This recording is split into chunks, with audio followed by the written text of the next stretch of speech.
UCLA is a university with unlimited possibilities for students that desire world-class academics and research, unmatched diversity, incredible cultural and social opportunities, successful alumni and career networking, first-class campus facilities, plus America's top intercollegiate sports teams. Located in Westwood, just a few miles from the Pacific Ocean, UCLA's 1 square mile campus is surrounded by famous cities such as Bel Air, Beverly Hills, Brentwood, and Santa Monica.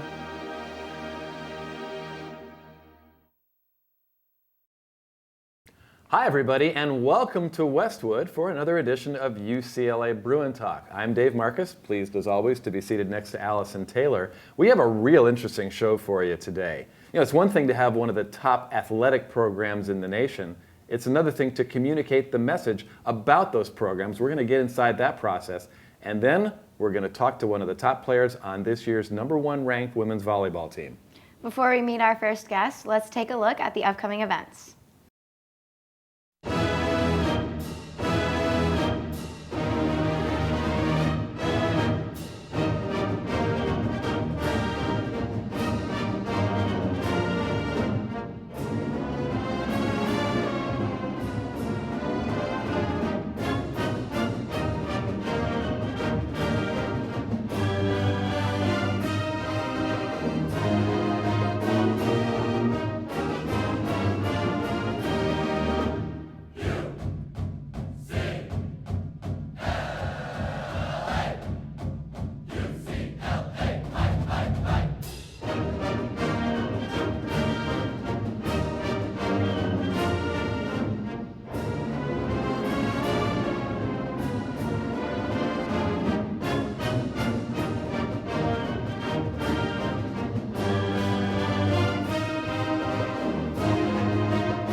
Those of you who have viewed this show and have followed the Bruins' progress on UCLABruins.com have noticed that it's a more aggressive approach to communication with the fans this year. Our first guest has a lot to do with that. He's the new Executive Director for Athletic Communications, Nick Ammazzalorso.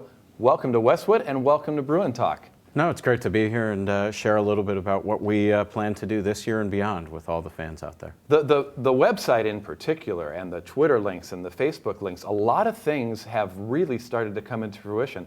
Tell us, #1, about what you've had a chance to do in your 2 months on campus and what your plans are for the future. Well, I think it's been a process that was outlined a little bit to me before I even got here. In the interview process, Dan Guerrero and Mark Harlan were very specific about raising the social media and online profile for the department. So within a week, we were able to hire 2 website writers that will be doing features that will focus mostly on Olympic sports, and while also highlighting some of the other things that don't make the sports pages around our bigger programs. And the second part was also bringing in a director of new media, a familiar face to a lot of people in the athletic department, Liza David, who was the men's soccer sports information director and also worked on the women's basketball side. So in concert with bringing on those website writers, we've also tried to up our presence on Facebook and Twitter and also do some new things that haven't been done before. And I'm sure we'll get into those later in the show. Nick, you come to UCLA with a wealth of experience. CAA, one of the biggest agencies in the world, is where you came from, and you've got a background as a sports broadcaster. All began when you were a student at Maryland. Tell us how you got into this business. Yeah, well, actually, it probably goes back even to before college. There are tapes of me from when I was about 6 years old, doing play-by-play of Yankee games into this little, actually pretty big recorder at the time, and wanting to do something to do with sports at the time, and kind of following that passion through when I got to the University of Maryland. As you mentioned, I was sports director of the campus radio station for 2 years, worked very closely with their sports information department, and then worked in broadcasting professionally for 2 years right out of college, and then made the transition to public relations through some connections I had made in college, and ended up with the Galaxy here in Los Angeles in 2003.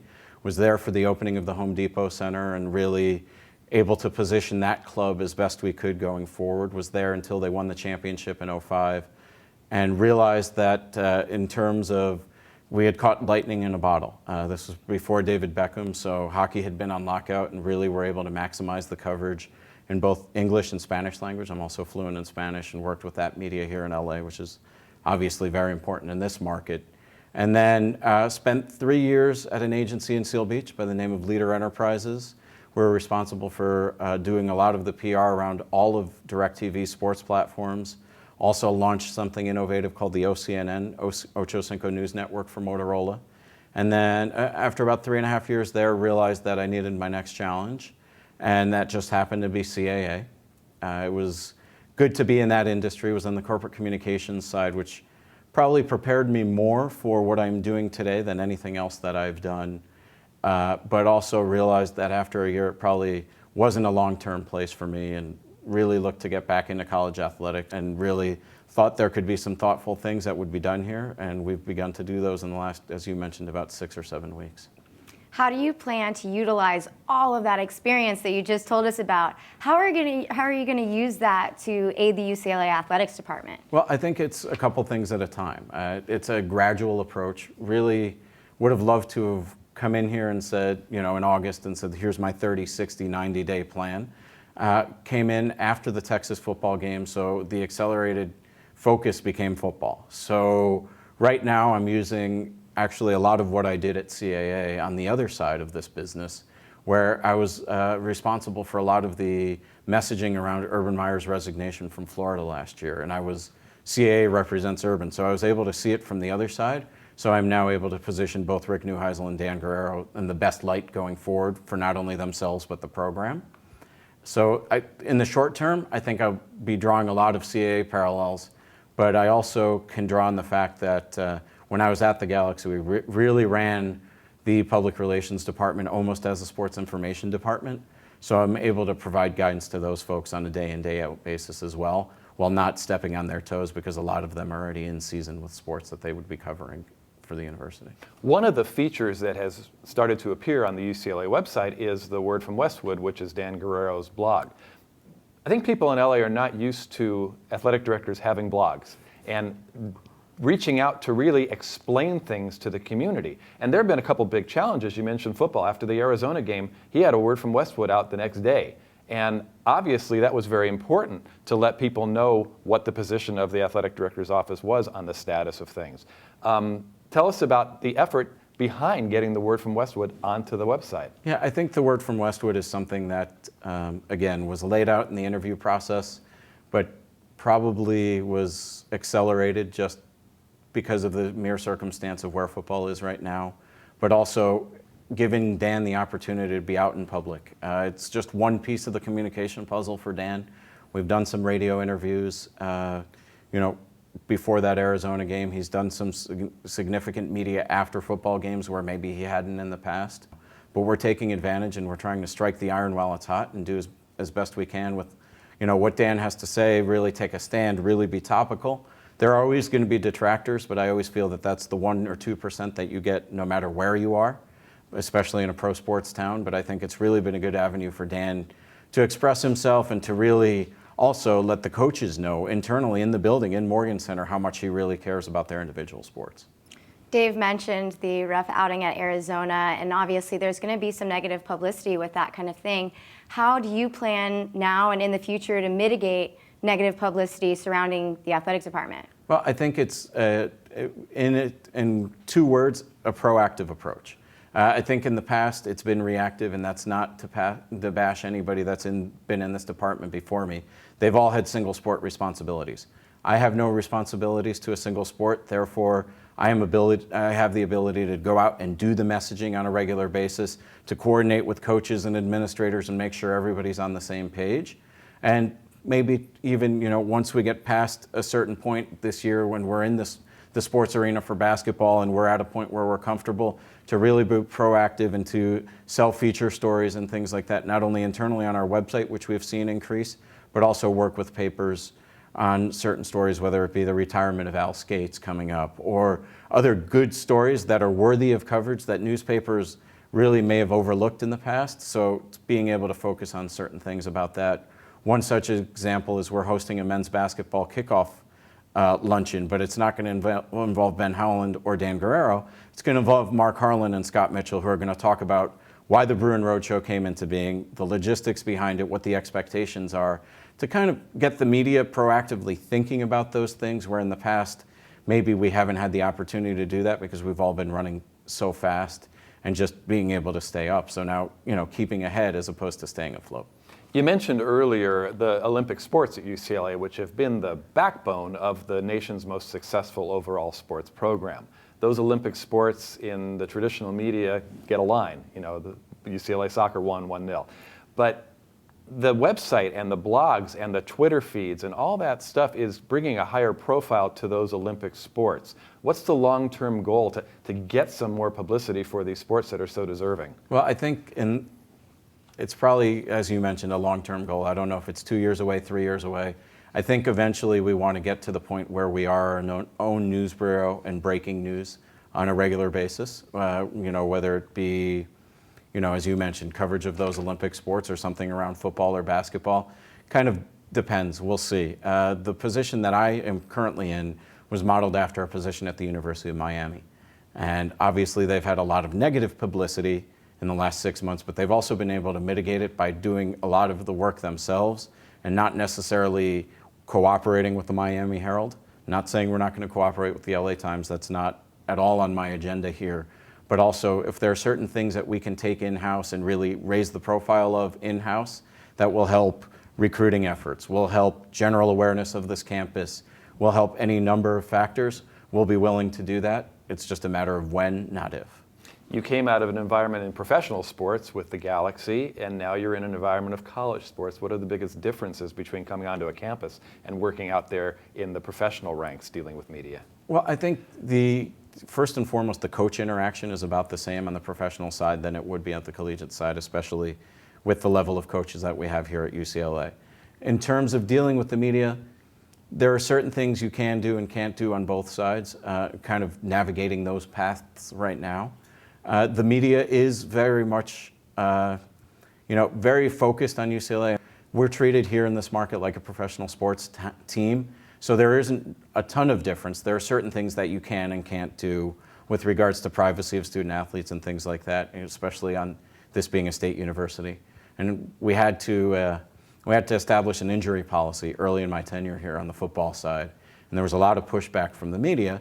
But I also realized that it was a good policy to protect both Coach Neuheisel and his student athletes, and if we hadn't put that in place, there were going to be holes that the media could potentially exploit. Policies and procedures are probably the biggest difference between the pros and college, especially at a state university, and it's navigating what we can and can't do here. That's been a huge challenge as well.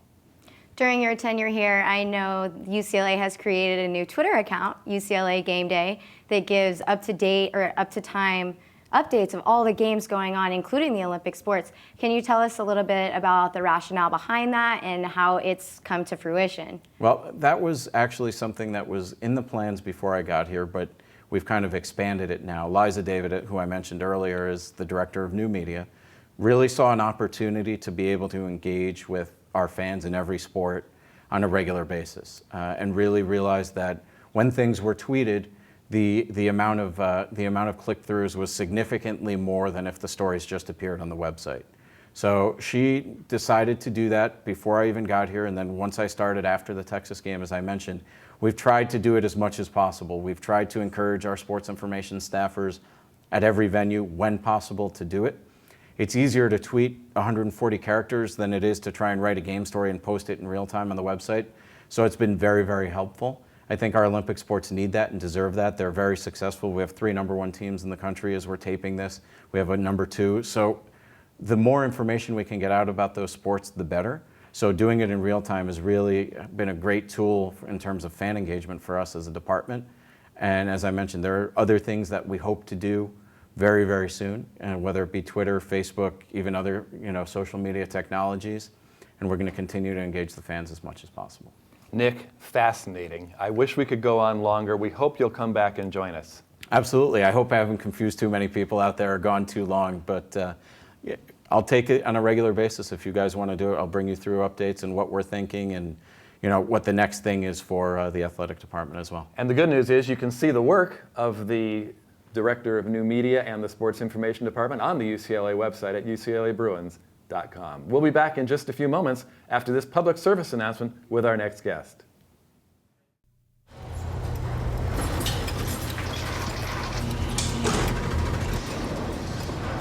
A trophy can be made just about anywhere.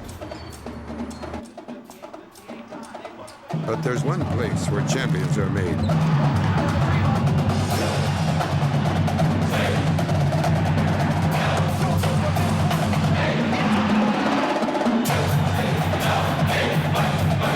UCLA, champions meet here. Hi, and welcome back to UCLA Bruin Talk. It is now time to honor our Student Athlete of the Week. This week, we honor Griffin White of the men's water polo team as our Student Athlete of the Week. For the week of October 10th through the 16th, Griffin was named the UCLA Muscle Milk Student Athlete of the Week for scoring 4 goals in 2 victories over Stanford and Santa Clara. In his last 3 games, at the attacker position, White has tallied 7 goals to push his season total to 21. We look forward to more great play from Griffin and the #1 ranked UCLA men's water polo team. Congratulations, Griffin, and good luck to the rest of the team. If you would like additional information about UCLA athletics, please visit our website at uclabruins.com. And one of the teams on campus that's #1 is the women's volleyball team, coming off an incredible weekend where they beat Cal and Stanford on the road, first sweep of the Cardinal in 11 years. And we're pleased to be joined by one of our former Student Athletes of the Week, Bojana Todorovic. Welcome to Bruin Talk. Hi, thank you. Thank you for having me. The team has to be on an incredible high after completing that road trip. We definitely were so excited. Obviously, we knew the importance of this weekend because they're both really great teams. They will always step up and play very, very well against us. And they did. It's just, I think we had a new focus coming into this weekend, and we knew, hey, this is something we need to do if we want to really do well in the playoffs. I think somebody looking from the outside would say this team has really got it going. How did you get to the point where things are just rolling so well? It took a lot of work. It's not easy. I mean, I know a lot of things happen behind the scenes that the audience doesn't get to see. But we've been working hard from day one in August when we show up early before everybody for summer camp, for double days, for weights. It's just lots of training and lots of, I guess, sports psychology, definitely, because, sports are really mental in every aspect. You have to be very confident, you have to be sure of yourself, and you have to know that anything is really possible. Just like the Stanford game, we're down both games and we come back and win. And that's what it's about. We've mentioned the season sweep of the Cardinal, the first time since 2000. What were the team's emotions after that game? You must have been on such a high. Yeah, definitely. I mean, it was really, really exciting to get that last point, even though, the third game was a sweep. I think it was like 25-10 or so. It was just, it's such a relief to know, what, hey, we did it, and we did it well. The coach, when you came into school, was Andy Banikowski, and now in his second season, the aforementioned Michael Sealy. How would you compare their 2 coaching styles? They're very different, both amazing coaches. I think, obviously, the dynamic that they create, both can give amazing results. I feel as though the new coaching staff, we definitely are a little more, if things don't go the right way, we just kind of, we go with it. We adjust, we make it happen. Whereas before it was a little bit more stricter. But I think they're both really great experiences to have for a player because you know how to deal with both, because sometimes you can have a lot of fun and with the team and with the girls, and it's nice to have that atmosphere, but you also need to know, hey, we need to refocus, we need to get serious again, and this is how you do it. So as a player, I think it was very valuable for me to have both coaches. Bojana, I want to talk to you a little bit about serving, because you're one of the best servers on the team, one of the best in the conference, and it's, I think, a lost art. Tell us about the thought process that goes into working on your service game. Well, I would tell you everything, but then I would be giving away my secrets. Yes. But serving, it's definitely, there's a lot more to it if you put a lot more into it. So as a server, I know some people, they look at their coach. The coach gives them an area. Okay, I want you to serve at this player or serve them short, deep. It's very strategic. And you can just listen to your coach and just put that ball there. But what I tend to do is as I get my signal from my coaches, I really tend to focus on where is that player standing? How deep in the court? Are they looking at me? Are they, is there somebody in front? Are my players in front of them? How can I make this the most difficult serve for them?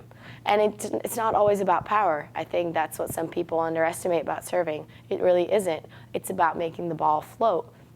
Because as the ball, if it doesn't have any spin on it, as it's coming to you as a passer, it's actually moving in the air side to side. And that makes it extremely difficult to pass. A lot more difficult than a serve that's coming maybe like 60 miles an hour straight at you. In order to pass that, you just put your arms out and there you go. We've all seen situations where a team fights back from a deficit and then they get a side out and the serve goes into the tape or sails beyond the line. How hard is it to control your emotions and think strategically when you've made this kind of comeback? It is difficult. It is very difficult just because I think the easiest time to play volleyball is when you're not thinking, when you're just out there just going, and it's almost an automatic mechanism. But serving-wise, my coach is definitely, because I have missed a couple serves out of a timeout, which you don't want to do.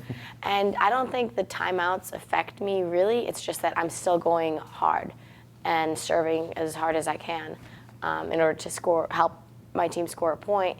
It's just that it happens to be right after a timeout. So I guess I've had to adjust a little bit to, ease down my serve just to make sure it goes in after a timeout, because it does help the team keep momentum when we have a run off serving. With the renovation of Pauley Pavilion under construction, you guys have been playing in Collins Court in the John Wooden Center. Tell us a little bit about how that atmosphere has affected you. I know they've been turning people away from the games. That's got to make you feel good as an athlete. Yeah, it really does. The crowd and the energy that the crowd brings really does help put you in the moment. And I think volleyball is about that. Volleyball is about playing in the moment because everything is happening so fast. The ball only contacts your arms for a split second, and it has to happen so perfectly so that it goes to the position that you want it to go to. So being in the moment is really, really important. And I think the energy of the crowd when we're playing, being able to actually hear what the cheers are that the crowd is picking up on, it definitely gets you going and helps us get into that moment. And playing in Pauley was amazing. It really was. It's just that it is so huge that even if we get a lot of people in, there's a lot of missing seats in between. So it almost seems like, oh, there's no one there. And I think the best athletes aren't affected by that. And most of my teammates, I know, when we start playing, you kind of get into this bubble where nothing can really affect you, which is why, we can have people heckling behind us and saying whatever they say, and it really won't affect you because you're so focused on your goal. But definitely in between the points, when, it gets quiet or momentum starts to change, for a couple silly plays, for example, it definitely helps to have the crowd with you. You've talked about how your greatest success comes when you're not really thinking, but it takes a lot of practice and a lot of maturity to get to that stage. How different is your outlook on the game now than when you were a freshman? Oh, it's day and night. Honestly, I think I came in not realizing how much strategy there is to the game, because that's what I did. I played really in the moment, and I kind of went for it. But then when I started to slow down my thinking a little bit, I realized, oh wow, the passers and the blockers, the setters and the hitters, everybody's really, really more connected than anything. And sometimes even one of the most important things I've learned is that sometimes you have to give up a point to get two. You have to have a strategy that maybe doesn't look as presentable as it might be. You might have to send only one blocker over there when there's a big hitter there because there's an even bigger hitter on the other side. You have to give and take in volleyball.